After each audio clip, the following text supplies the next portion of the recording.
Josh's culinary expertise here was in back college. there, when we lived together, though, you used to make me. I would be hungry, and all we had, we were scrounging. You know, we were college students. But anyways, if that was gone, I would make ramen, and I would make really sad ramen. Yeah. And one night, Josh is drunk, and he's just like, "Want me to?" I was just that night though. Responsible. He's like, "Yeah, you used to case race yourself in your room." But you wait, yeah, that's a good story. Never lost. never lost. Nobody would want to be like play when I played. You guys, the other guys started like a Wednesday night. Yeah, no. Well, no, they do it, but they would do it at their own pace, and I would just come in and be like, time out.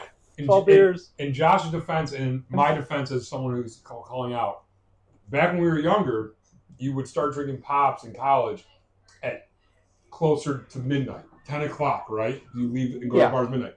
Josh was ready to go at 7 o'clock. That's true. You would start early. Yeah. It was one of those things where he was ready. He was ready to roll. Before the rest of us. I would go to bed at like 1 or 2. You guys are out to like 3, 4, 5. Correct. Yes.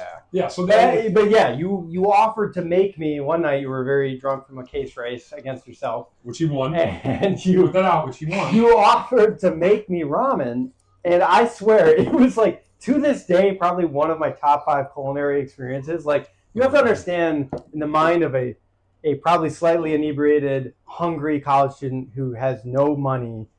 When somebody brings you a bowl of hot ramen, even though it's, packet ramen, but he put seasonings in there, extra seasoning, you put Parmesan cheese in there. It was like, I don't know where you came with these ingredients. You just had stuff like in your room. I learned to cook. Oh my gosh, it was so good. That's how I learned to cook. Was just whatever's here. Like, cause I never went grocery shop. We never had money. So like, this pepper's gonna go bad. We better figure out a way to use it. Yeah. That's how I learned how to cook. So when we were in college, it was fantastic. It was all cupboard shit.